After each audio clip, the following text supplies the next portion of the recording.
Hey guys, Roto5 here with episode number 7 of the Sampdoria career mode on FIFA 19. Kicking this episode by offering a contract to Giles Moreu, I'm assuming that's how it's pronounced, a French centre midfielder. And he has got some decent potential. I think it was 87 to 94. The next Kante, the next Pogba, the next Matuidi, the next Nzonzi. I can't think of any other French midfielders. Cabaye. Remy Cabella, Payet, he's the next one. He's one of them. He'll be the next one of them. But the first game of this episode is at home to Chievo Verona. Now, Sampdoria, we're playing the rotation side in this game. And, the rotation side, they've been doing decent in the games they've played. Obviously, they've played most of the games in the Cup, whereas our first team have played in the league. Sampdoria, I've realised, also, a lot of players are in on loan. Saponara's in on loan, Defrel's in on loan, Ferrari's in on loan, one of the midfielders is on loan, so next season we're going to have to sign at least 5 players to back up those positions when their loan counterparts leave. We can see here we went 1-0 down to Chievo Verona. But yeah, next season we're going to have to sign a cam, centre midfielder, a backup striker. Don't have to sign a backup striker actually, because Zapata is joining us because of his loan ending at Atalanta. So we're okay for strikers. You can see there we equalised immediately. But yeah, we need to sign a new right back, a new centre midfielder, and we'll probably have to sign even more than 5 because we'll need backup for the Europa League as well. So next season is going to be a lot of signings for the club. But if we do qualify for Europa League, we should get a decent transfer fund. And I've got a couple players in mind. I think we're obviously approaching the January transfer window now. I think we are 1 game away after this game. But Saponara here with a lovely dink over his head. Dinked into Defrel, and then Defrel tucked it home nicely. And you've got to finish it off with a dab. But a 2-1 victory in this one is what it seems. But you can see here we can't really clear the ball. We're struggling to clear the ball. It does go out for a corner kick. Nothing coming from that corner. And now in the 89th minute, they're played through. Jojovic, he plays it back to Hetmaj. He's through on goal. He's 1-on-1, and he literally just passed it around the keeper. From that resulting goal kick, we played it right to him, and first time chip over the fucking top of the keeper. I was so angry when I did that, because I wanted to play it to the centre back. Obviously, playing it short, I was going to play it to the centre back, and then I was just going to smash it upfield, because I thought it would get further, and there wouldn't be any opportunity for them to get back. But I played it right to their player. You can see here 37 goals this season, which is incredible, but I think like 17 of those are by Cagliarella, so that's even more incredible. But we are playing Juventus at the Allianz Stadium, or the Juventus Stadium, and 9 minutes in, Cristiano Ronaldo's played through. That is exactly what you don't want to happen when you play Juventus. You do not want Ronaldo to be through on goal. But there you can see the new update, the finesse shots, they don't work. Pizzi there was the target of that one. Tellez plays through Mandzukic, who's playing out on the wing this game. Back out to Sami Khedira. Sami Khedira to Ronaldo, former Real Madrid man. He just completely mugged off. I think that was Colony there with the ball roll. He just completely done him. But luckily for us, Svilar's reactions were on point, and it stayed at 0-0. Now, down this left-hand side, Tellez plays through Cristiano Ronaldo. He's got options in the box, obviously Mandzukic and Dybala. This one falls to Dybala.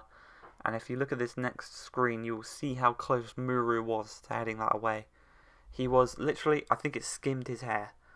Look at this here. Skimmed his hair. How unlucky can you get? But we are 1-0 down to Juventus. We will have to fight back to get into this one. It'll be difficult, but obviously with the top scorers in the Serie A. Moise Kean almost scores against his old team there. Very, very close to making it 1-1. Into the second half, Cagliarella plays it down to the Polish right back. He's going to cut back, play it into Cagliarella once again. Options in the box. Linetti just puts it over. He side foots it instead of smashes it with his laces. We're going to make some saves. Linetti's coming off, Capari's coming off, and Brzezinski's coming off. Payet, Gabbiadini, and Ferrari are all coming on. Just some fresh legs, and hopefully they can put in a performance and get us a goal. Vieira here wins the ball back though. He plays through Moise Kean. 2 youngsters, the Italian youngster and the English youngster. Cuts back, and he's got an option, and Payet teaches Linetti how to do it. That is how you volley the ball. Really nice volley there from Prayet. He makes it 1-1, 71 minutes into this game.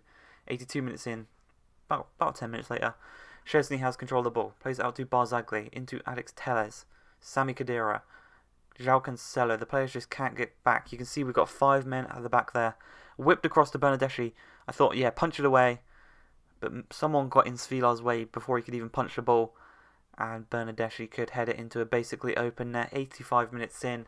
We do lose this game 2-1. My mistake there. I thought Svilar could punch it away. I was wrong. Now, because Quagliarella is retiring at the end of the season, I need a replacement for him next season. And that player I'm going to go for, Alexander Pato. He's going to come back to the Serie A. Obviously, he was here with AC Milan in that FIFA 12 Serie A team. Magnifique. But he wants 41.5k plus a couple bonuses for goals and signing on bonus. I increase his actual bonus for the goals, but I also increase the number of goals he needs to score.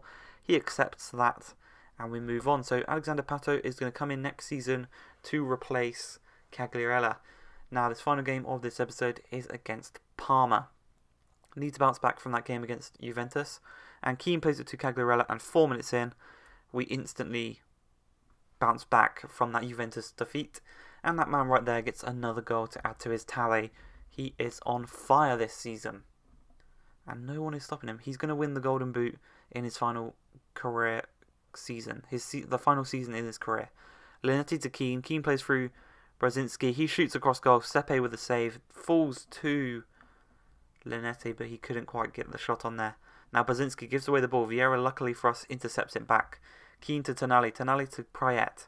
He plays it to Linetti. Linetti's going to let back off to Tonali. First time. What a strike that is.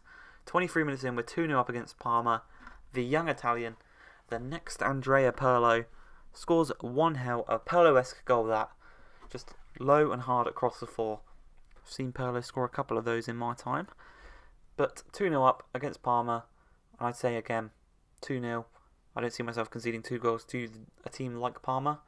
But Quagliarella is played through. He wants to continue this lead. Shoots from the outside of the box, outside the boot.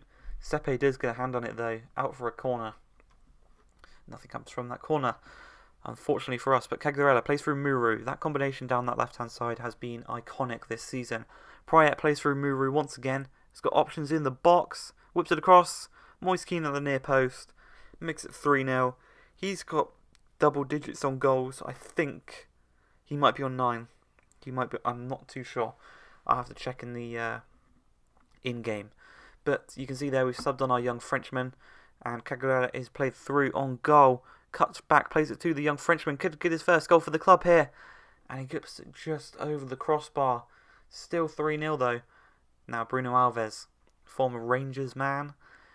He's the one that got the red card against England in the game before the Euros, I think it was, or the World Cup. I'm not too sure. But Quagliarella scores to make it 4-0. That is going to be the final game of the episode. I hope you guys have enjoyed. If you have, please like, subscribe, and peace.